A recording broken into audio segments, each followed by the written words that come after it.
Maybe the morning show or Big D. I don't even remember. But I look outside and it is just pouring, coming down, and then I look and see that there's a tornado in West Michigan, That's crazy. which I ain't gonna lie, how hard it was raining. Actually, not too surprised.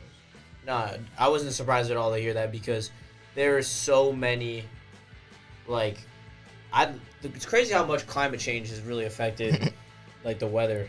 Be Like careful this who you say that around. summer. Oh, yeah. Some people don't believe it. Yeah, I mean, but the weather's changing, and I mean, it is what it is. God bless evening to you, just a fan, and what up, though, Mike Reed. Glad to have you here, Rakestraw Army. Oh yeah, we do gotta tell the people. We do have to. I was about to get there. Yes, sir. We like to thank you guys so much. We're 100 subscribers. We're at 101 subscribers, actually. Oh, 101 now. Hey, 101, baby. But yeah, we'd love to Appreciate thank y'all you. for sure. We are growing. We are creating a community that we enjoy talking to, talking with, and just overall on a vibe. No, yeah, 100%. That's what I love about our chat. Like, we're on a vibe. No, that's what you call it. Like you said already. Appreciate y'all, man. Tuning in basically like damn near every single day, weekday at least. Watching us just talk sports and just talk about whatever. So just showing that, like, because we both here, well, Justin now full time, but we both started off as just interns, just trying to work our way onto hopefully one day be on a regular main show. So we just been using this as practice. But hey, you never know. This could become our own show that we grow into shit. Be something just super huge. So Yeah, we're just taking it day by day for sure. that's how it is. We'd love to thank you guys. Nick said I have to unsub to make it, and even number laughed my ass off. That's funny. We love you, Nick. Thank you. Or just get somebody else's sub to make it 102. Yeah, could do that too. But day by day, we are climbing. We're gonna have to, there's gonna be a different format as soon as when I go back to school. We're gonna have to figure out what that's gonna Bro, look my like. friend was like, he was like, I'm about to be the 100 subscriber. He was like, what do I get? I was like, we'll get you on the back end when we get 100K subscribers. Like, We'll get you on the back end. Oh, yeah, that's funny. We'll get you on the back Hey, end, bro. but you guys are the OGs, and you guys 100%. you guys made this show boom. So and us can continue to grind. I mean, it's a lot easier to grind for sure with support than it is without. So we'd be doing it without the support, but the support just means so much more. So that's gonna conclude our thank you addresses for the day. We're gonna get back to our regular scheduled program. News of the day though is Malik Neighbors is Conor McGregor because he just loves to run his mouth, take drive-by shots at people, and Bro then said Conor McGregor. got clapped like how McGregor did against Dustin Poirier. I kind of like that analogy. I was thinking about that in the back, that the Dustin Poirier McGregor analogy for Neighbors and Poirier. What do you think about that? I don't really think that's too comparable because what you call it, that's like a whole fight night build up. This was just like a one-off situation, damn near like just getting chippy. But like I said, Malik Neighbors has been chippy for 2 days now. If the reports stay true, he got reason to be chippy. They say he been cooking the Lions receiver. So No, yeah, I mean, Neighbors is a dog. It's just gonna be about can Daniel Jones get him the rock? shit, I ain't gonna lie, he might fuck around be one of those receivers that gets so open. No matter. Yeah, like I could see it. Neighbors has been popping off the tape. I can't lie. Yeah, that's why I'm like, some receivers actually are just so good that they almost can mask a quarterback being bad. So like, yeah, his full potential won't be open until he get like a quarterback that can really, really unlock him. But hey, he can help make it way easier than for Daniel Jones. We never know. Hey, thank you, Mike Reed. You guys got great content. Keep up the great work. Hey, appreciate you, man. And Chase, what up, though, man? Saw you this morning. Honestly, yeah. I see him every morning now. Man, let's talk about what Brady Wood just did, man. Brady Wood tried to get me in a sticky situation. Wait, why'd he do? Bro, he texted me, like, during the show, like, so mind you, like, I'm in audio booth, so I'm, like, reading the text, but not, like, really, what's the word? Like, I'm not really thinking about it. So I'm just, like, he say, could you at 9 through 11, or 9 to 11 on Monday, go up to the golf course and clip for the DMAC thing? I'm like, that's when I'm at the gym, like, but I'm like, fuck it, I guess I'll just do that there and then go to the gym after and just click my show, like, remote. I was like, I just work remote. But then I'm like, sure. So he like, but send the address. I click it. It's an hour away. I'm like, hell no. No. He like, nope, too late. I already told Tim you could. I'm like, bro, tell him no. Like, it's an hour away. I'm not going. So, yeah, no. Now Brady's trying to say that I have to go to the golf outing on Monday. Oh, yeah, no. That'd usually be me. But I'm going to be in Pennsylvania, so. Yeah, no, I'm like, bro, I'm not. They're trying to I'm not figure going out an what hour they're about away. to do. Yeah, no, that's brutal. Hour away is pretty brutal. It's in Ann Arbor. Just to go back, though, that's the thing. Like, I have no problem driving to school when I know I'm about to be out there for a weekend or just some days, but, like, driving right back, hell no. That shit over with. CJGJ cheering on Kirby on Twitter. I did see that. Yeah, I saw that, too. Dick riding, trying to get back in good favor. That ass. Easy. What's up, Ease? Shout out Easy. Heavyweights 5'7". Tune in, tap in. I know you guys all already do, so it doesn't matter. Anyway, what else is going on there? Oh my God, I cannot speak today. Going on around the league that you want to talk about. Bro, I'm not going to lie. I'm one of those fans that. What about Bo Nix being quarterback 3 on the depth chart for the Broncos? I didn't even see that. I was just literally about to say, during the summer, I really don't even be giving a fuck about. I don't give a fuck about training camp shit, bro. Like, I get it. Some people like, it shows you who's going to be the stars that break out. I really just need to see the first game to see that. Like, oh, yeah, for sure. That's why I'm like, so training camp isn't going to really, like, because there's been plenty of players where we didn't thought was going to be ass because of their training camp. Jamar Chase is a prime example. Yeah, that's true. I will never forget, bro, reading all the articles about, like, oh, my God, I think we should be worried about Jamar Chase. He's saying that because the ball doesn't have stripes, he isn't really able to track it. Oh, he's about to be a generational bust. Oh, he's dropping passes in preseason. Now we know what we have in Jamar Chase. Then on the same hand, you say so many players are going crazy in training camp. Then the season come and it's just like, there's no one that Detroit loves more than Tom Kennedy. Yeah, no. TK85. It's every year, too. It's been like that for the past 4 years. Like, watch out for Tom Kennedy now. Like, on the depth chart, he was like wide receiver, like 5 or 6 or something like that, or 4. I don't even know, on the Lions one, and people were going nuts in chat. Like, there was a TK85 spam at one point on Big D. Like, bro, like, that's what people be meaning. Like, when they say, like, slappy fans, like, bro, like, what do you, like, all right, bro.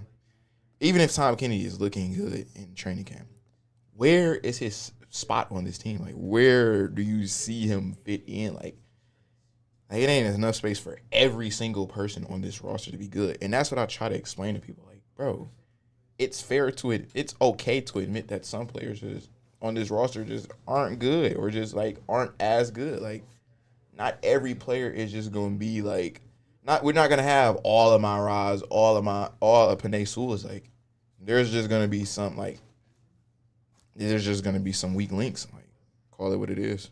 No, I mean, that's fair. There's going to be people on this team who people thought going into the season we're going to have great years, and then we'll end up, coming up short to expectations. One person who could do that, who I'm not saying will do that, Jameson Williams. The way that our fan base has been propped Jameson Williams up, there is a scenario where he could have a good season and still be the effective presence that you need to pull those safeties back to get the middle of the field open for guys like Amon-Ra, Laporta, Montgomery, Gibbs, and etc.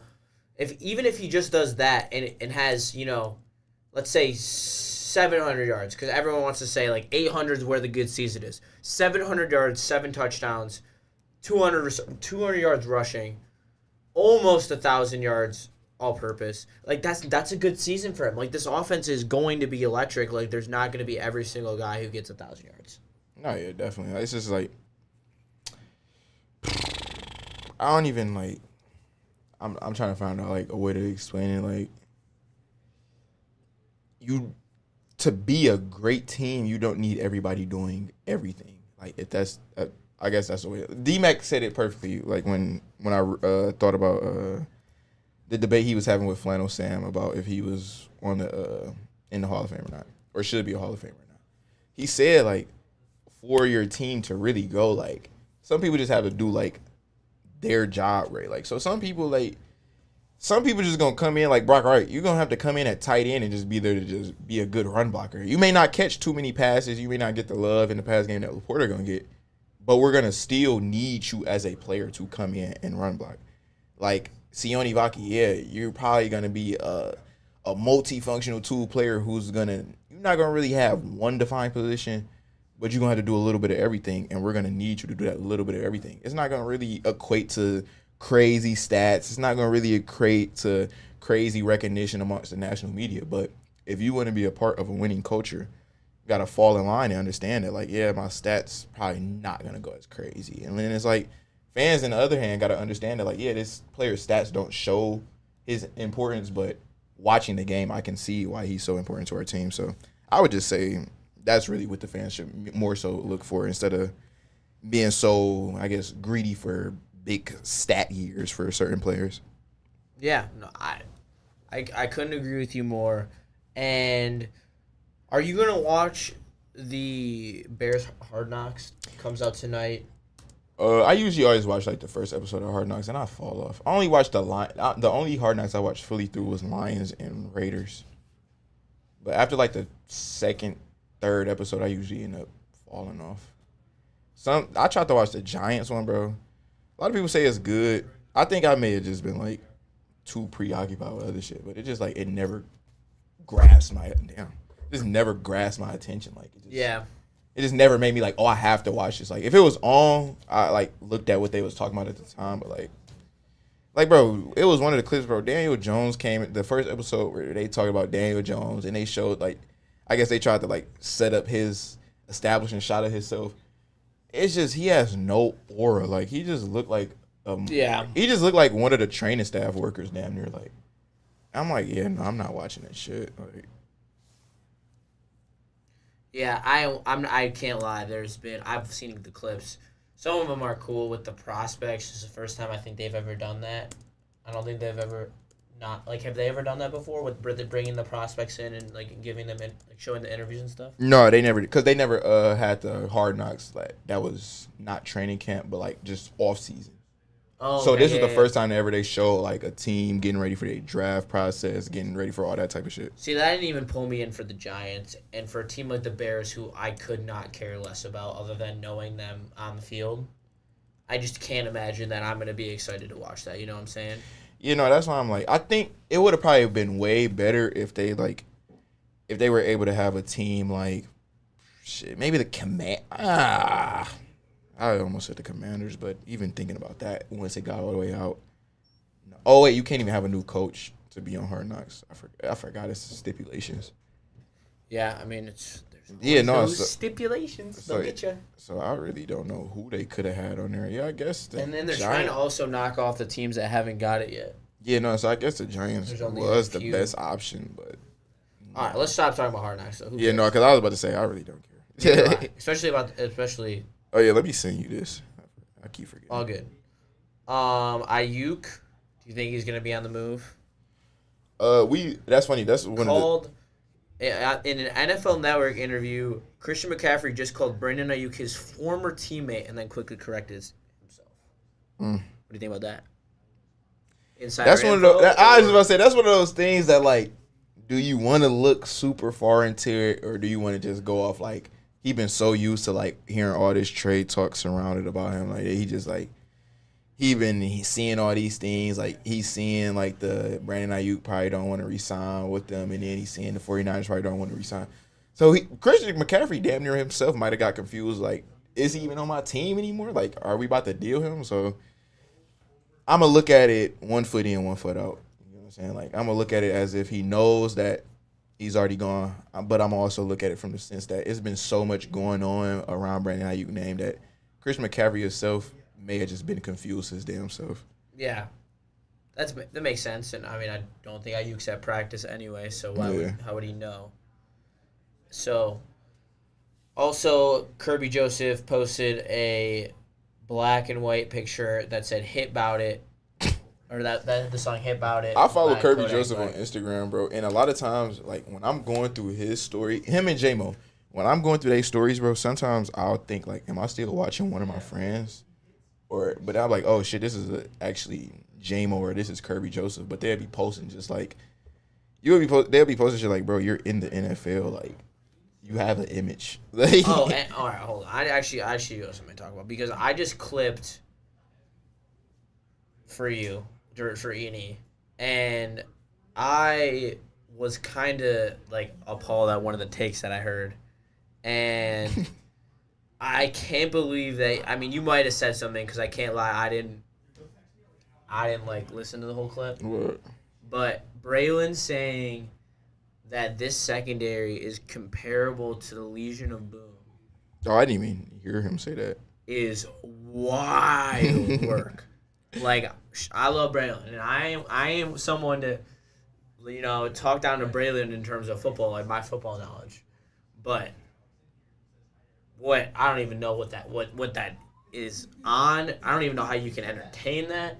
Like, this secondary has proven absolutely nothing. Literally nothing. No, on God. And we're anointing them the Legion of Boom. Well, I literally did. I don't even know when bro, honestly, bro, it'd be so many times where I'd be in there and I don't even like. You just zone out? Yeah. Like, it's been a couple times where, like, Braylon didn't went to me or, like, about to go to me, and I'll just tell him, like, I'll just shake my head, like, no, like, I was not listening the last 5 minutes. I don't even know what y'all talking about.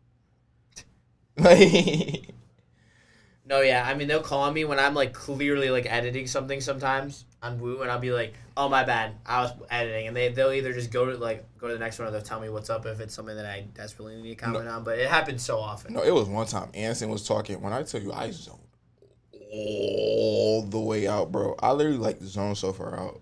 I, like, when I game, like, snap back into it, I'm like, he's still talking?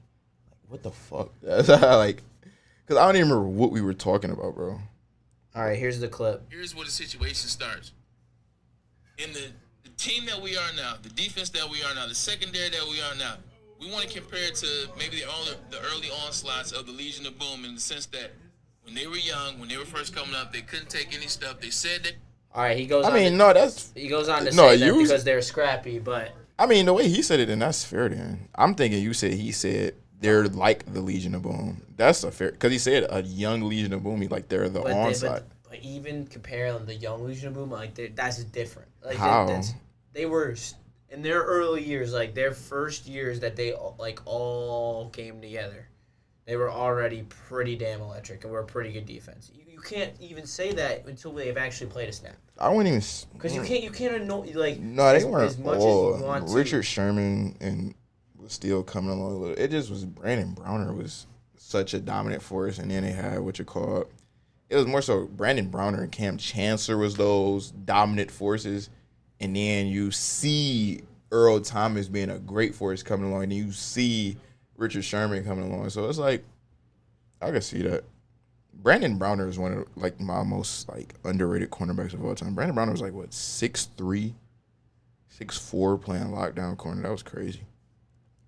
Hey, if Braylon's right, and that age as well, I mean, they are actually the Legion of Boom, but I don't know. I think just throwing that name around, just, like, I get the young, the physicality, but no, I would say also insider talking. Braylon don't even. He said he don't even, like, look at Richard Sherman as that, like. That's also something that doesn't just come from Braylon too. That's coming from, like, a lot of other receivers. They said they didn't really think, like, they weren't really too worried with Richard Sherman. They thought some receivers thought he was slow. Braylon said he just played, like, good zone coverage and, like, had a good press. And it's like, so maybe that's why he said it, because you thinking of him super high. That's what I'm saying. Maybe I'm saying maybe Braylon thinking of, like, I'm saying he's probably thinking of, like, about right there. So maybe that's me, like, look Earl at it. Thomas and Cam Chancellor made that lead. But even still, you Brandon saying Browner that and they haven't critical. played yet. So I mean, you don't even know what you about to get out there. So that's exactly what I'm saying. No, I'm saying that could go for and against your point. Like, you don't know what you're about to get. So he's saying it's looking like it could be. So that's what I'm saying. Either one of y'all could be right now. No, I know. I'm just saying to wait and see. I mean, we shouldn't be anointing That's what I'm a saying. young secondary. He leader, didn't. That's what I'm saying. You not. I guess the semantics in your head is not clicking. He didn't say that. That's what I'm saying. He didn't say they're the. He didn't say that. They remind him of a young Legion of Boom. And I'm saying that's still comparing them. I said the comparison isn't even fair yet until you see him play on an actual field.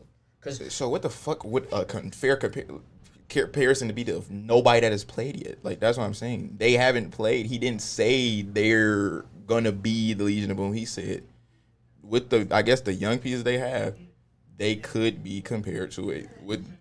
He didn't like Alan W just said, he wasn't even talking about skill. He was talking about the attributes of what they do, being chippy, being just young players. Like, he never once compared them. So yeah, but you can't know that they're gonna play like that in a game. bro, just play the clip again. You could see that. That's why I'm like, you don't need, like, you're just going like in a circle. I know. I'm just telling you, you can't even if I'm saying even off what you're saying. I know. Just listen to me. Even off of what you're saying. That it's fair because they haven't proved that they're chippy, that they hit hard, that they can play that sticky press that Brandon Browner is famous for.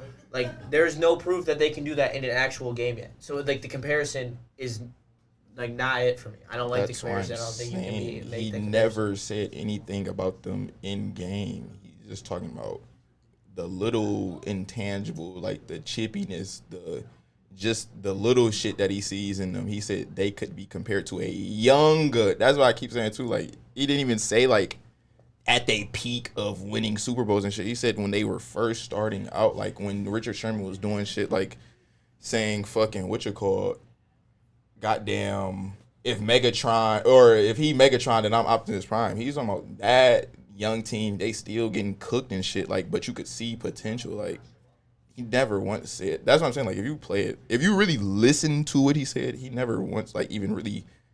He didn't even really make a hard-on comparison of the two. I heard, and just don't think they should even be in the same sentence. I agree with Alan W in the chat. Yeah, that's what I'm saying. That was like, I'm thinking he said something. You arguing just as hard as I am, dog. No, I'm saying you made it seem like he said something egregious. I'm arguing the fact that he didn't. Like, he didn't say nothing crazy at all. That's probably why I wasn't even paying attention to what he said, because it just was like, Well, I guess I should have played the whole clip because it just he made it seem like that leading up to it, and then with that delivery made it sound like that. But we can move on. What else you want to talk about around the NFL? Sleeper fantasy wide receiver? Shit, I don't even know. Sleeper fantasy tight end? Shit, I don't even know if I'm playing fantasy this year. Yeah, I'm still debating whether or not I'm gonna go. Like, all my league mates have been texting me and blowing on my phone, and I just like have not been answering. I've been leaving them undelivered. Is that faux pas? Like, is that bad? I just don't know if I want to do it yet, so I just haven't been answering. Wait, you said is that what pas? Faux pas. What the fuck is faux pas? It means like, not like standard, not proper procedure. Like the faux pas. I was gonna say you ghosting them. I ain't gonna lie. I would say just like. But like, I'm not friends with any of them. Like, I literally like don't. Then I would tell them no, I'm not playing. Yeah. I would just say that straight up. I was gonna say. Hey, well, I just don't know yet because I don't know if I'm gonna have another league. Like, and like if I want to play fantasy, like if I want to play fantasy, it's probably gonna be with them because I don't know anyone else who has like a competitive league, I guess. What you call LW said, if y'all want to talk about secondary depth is concerning, Vildor is backup outside corner unless they move Amik or Rakestraw away from nickel. I think the way the depth chart be set up like right now, the way they show it is like, I gotta pull it up because it do look very confusing. Because like if you look at certain teams' depth chart, you will see a team look like he's listed as like the number 5 receiver, but in all actuality, you know he's gonna be like the number 2, number 3 receiver. Yeah, no, I think that they have it so that, like, because there's nickel and there's dime. Yeah. Like Rakestraw is probably the dime corner, so they have it under nickel because it feels like that's like also where they'd put the dime corner, and then it would move back to the outside where Vildor is. I'm about to look at it. But you can look at that, but that's what I'm guessing would be the case because there's no way that Vildor is above Rakestraw, no chance. Yeah. He's talking about on the side where it say right cornerback. So it go left cornerback, right cornerback. So left cornerback it say Carlson Davis, then back up, and it's Rakestraw. Then it say right cornerback, Terrion Arnold, Kendall Vildor. So that's the thing. He's the Really like the third. Really like the third. Because what you call no, really like the fourth. Because then you got nickel back. What you call Meek Robertson. Yeah. So yeah, he's the. Wouldn't that make him the fifth corner? He's the fifth corner. Yeah, no, I would say that. I would say fourth or fifth. Fourth or fifth corner, depending on where he is with That's Ennis what I'm saying. Rakestraw, Yeah. But I would certainly hope that Ennis Rakestraw is above Kendall Vildor when it comes to week 1. But even if it isn't, Rakestraw will grow it into above Vildor by the end of the season. There's no doubt about that. Shit, I hope Vildor don't even make the team, bro. I legit, out of all the players from that championship, the NFC Championship game, bro, Kendall Vildor is the one I get pissed at the very most. Josh Reynolds, I'm not gonna really trip too much. Like that first pass you dropped, yeah, you did have to get a little low. Yes, it was in your chest. Yes, you should have dropped or caught it. But hey, you had to adjust a little bit. It's a big moment. Hands got a little clammy. You made a lot of plays for us to even get to this point of the regular season, so I can't be too mad. You made a lot of plays for us to even be in this situation. That's true. Jahmyr Gibbs, that was your first fumble, rookie year. The play was jumbled from the very jump. We were already choking. I was about to say already choking, so you probably was like feeling like, oh fuck, I gotta make a play. I'm only 21. I'm in my first year in the NFL. I'm in the NFC Championship game. I give you a pass. Kendall Vildor though, bro. You have an opportunity to right the ship a ball. You literally are tracking it. You're the wide receiver at this point. Legend in Detroit. That's what I was about to say. I'm literally thinking like, oh, I'm about to remember Kendall Vildor name forever. Like I'm seeing him just run with the ball. I'm like, oh yeah, we about to get it. You're still about to remember it forever. No, God, but for the wrong reason. I'm like, oh, I'm literally looking at it. It's in the air for so long, and it's just him. Like, well, you can see how you can frame, but you can see the way they got it in frame that like, oh, Vildor is about to get this ball. Then you just see him, it's just like, boom. And for that to be the result of you dropping the pick, like not just dropping the pick, I probably wouldn't even remember that you dropped the pick. For it to bounce off your face though, like, bro, what the fuck were you looking at? That mean the ball didn't like go over your head. No. That mean it didn't like you try to catch it like this and it just slipped through your arms. It's where your hands are supposed to be on a catch. So like, what were you trying to do to? That's why I'm like, bro. That means Brock Purdy threw that interception so accurately. Like, that was like God saying, like, I gotta do it for the Lions. I'm giving it to you. That's what I'm saying. Take it, Kendall Vildor, like, take it. Kendall Vildor threw a header, like, nah. That's what he did. Kendall Vildor gave a header for an assist to the 49ers, like, bro. Like, that's like, even like, bright lights, granted what you say, like, he's running back. Bro, you're playing in the NFL by now, bro. You should know how to catch that pass, bro. Did you forget the pass interference flag thrown? No, when? I don't remember that. There was a defensive PI on the play. I don't even remember that.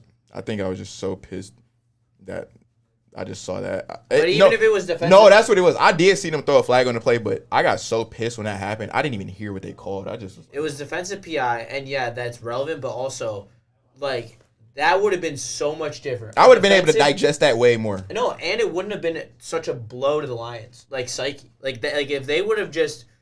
They would have given the 49ers the ball at, like, the 12-yard line, and they would have had 2 chances, maybe, to stop them. Was it on Vildor? Because, bro, that couldn't have been DPI. No, it was. It might have. No, it was on whoever was behind Vildor, who got burned. Someone got burned by Ayuk. Also, it would have been DPI. Yeah, that definitely changes it. Because that's what I was about to think. I'm like, Vildor. They scored on the play. That's what I'm thinking. Like, Vildor wasn't even in a position to get a DPI because he wasn't even touching him. I'm like, if anything, it would have been an OPI. But yeah, no. So that means it probably would have been like what, like 30 yards, 40 yards back behind from where they. Well, no, they didn't score on that play. They scored the very next though. But what you call I would say in that too. Congratulations, Nick, on your race coming up, or you qualified for the USAT National Championships. Congrats. Hey, that's hype. Congratulations. That's fire. And then Chase said that faux pas is French. Like mistake or error or going against a social norm. Okay. Shout out Chase. Always hitting with the valuable information. No, yeah, he said that in the E&E chat earlier today. They was talking about how they scared of like large bodies of water, and he said the name of it like I think it was like slop. I don't know how the fuck to say it. It was like 3 S's back to back to back to back. So yeah, I don't know how the fuck to say that. NWS. Okay, if Carlton goes down, who's replacing it? Rakestraw and have 2 rookie corners on the outside. I'm not against it. I'm just asking. Bro, I've been saying this for like 2 years now.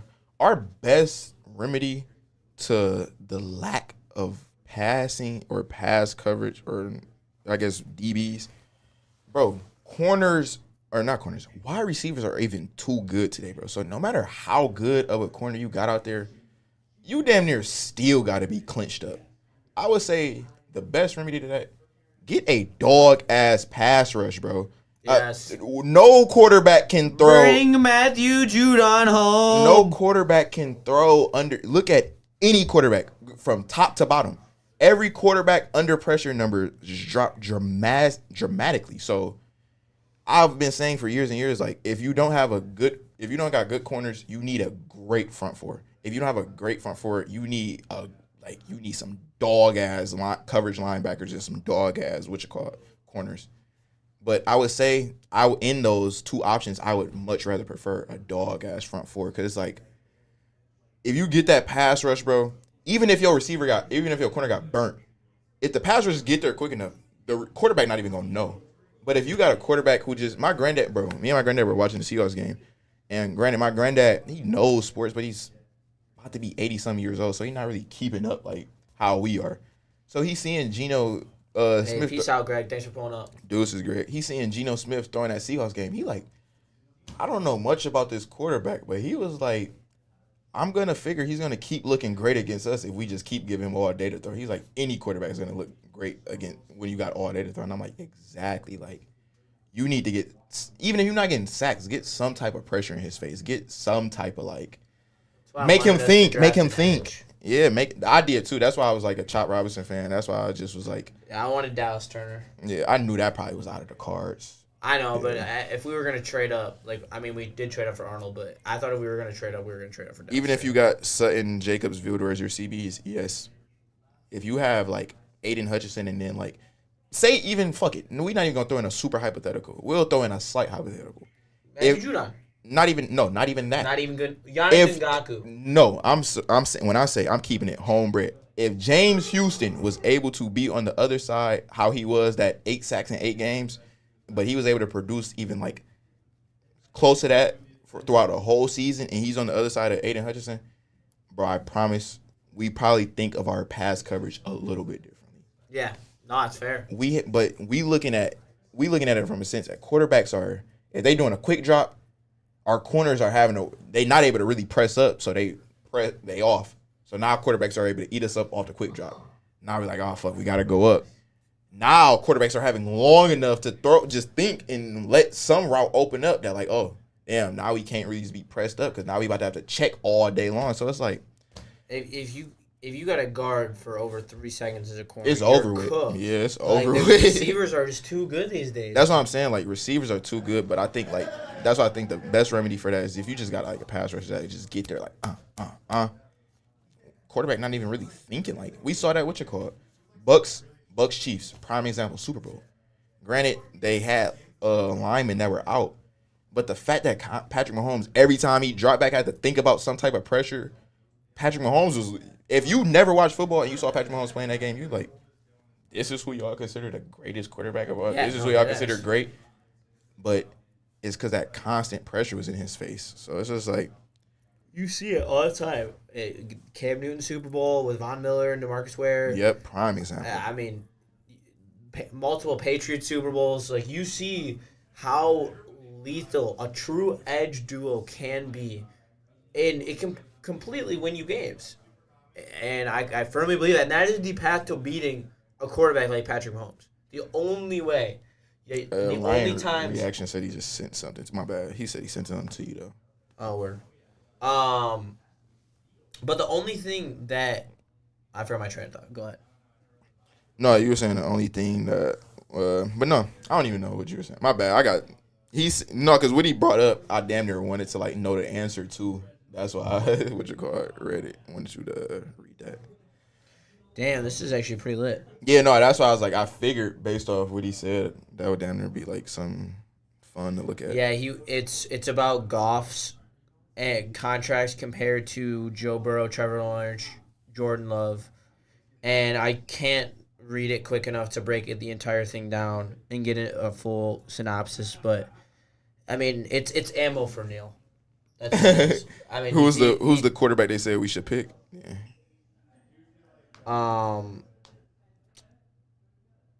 Or should we say that for tomorrow? I mean, it's just what's Neil gonna say? Are you saying? No, I'm saying what did they say like which quarterback we should have chosen or like which quarterback? He said it would be a quarterback that would best fit or best replace Goff. So that's what I'm saying. Who did they say would best replace him? And Greg 7-2, it definitely is a team effort, you know. Oh, and then also, while you looking for that, Alan W. said, what about the other side? If Sutton doesn't get burnt off the line, Hutch got another second to turn a pressure into a sack. Yeah, but it's also way harder to, like we just said, it's way harder to check at corner anything over for, like, 3.5 seconds versus to try to get back there in 3.5 seconds. Like, you got to think the edge, or you got to – most times, too, Hutch was facing double team, so it's like – that's why it's making Sutton just have to sit back there for so long and think. Like, think of it like this. If a what you call – oh, you said the answer. Go. Thanks. Yeah, it's the quarterback providing the best production to contract cost value in 2024 is Jared Goff for the Detroit Lions. The reasoning is the $50 million per year is slightly below the top-tier quarterback market. Despite having the highest salary, Goff has been excellent production and leadership. He led the Lions to first NFC division title, 4,400 yards, 30, blah, blah, blah, blah. And then it just goes into detail about how he's underpaid compared to Joe Burrow, Trevor Lawrence, and Jordan Love, and has more production. And then at 30 years old, he's just entering his prime and has multiple years of usage available for him left. So lots of great points in terms of Goff. So, yes, in terms of trusting Brad Holmes and Dan Campbell, like Greg is referring to, no, undoubtedly from me. And that seems like a great place to wrap up today, as it is 4:55. So, Joel, great show today. Bro. You'll only be getting me one more time this week, tomorrow, then I'm going to be gone in Pennsylvania. So, I don't know what Joel's going to be doing, but we'll talk about that off air and figure that out for y'all. And we'll figure it out. Did my first muscle up today at the gym. So what's a muscle up? Like you do a pull up, but instead of just doing a pull up, you literally go all the way up. Like oh, that's crazy. Yeah. Damn. Was it your first time trying it, or have you been like? Hell no, I've been working at that shit for like. So it's hard as shit. Yeah. Is what you're saying? Yeah. It's valid. Hey, congratulations, dog. Appreciate it. That sounds so hard. I can't lie. And man. I couldn't even imagine doing that. So make sure you go tap into heavyweights, 5 to 7. They're the boys. We appreciate everything that they do for us. So that's going to be it for us. Thank you, Justin, Joel. Damn, you about to link up with Chase. He said he's going to Pennsylvania Thursday. What you call it? He's going biking. Have a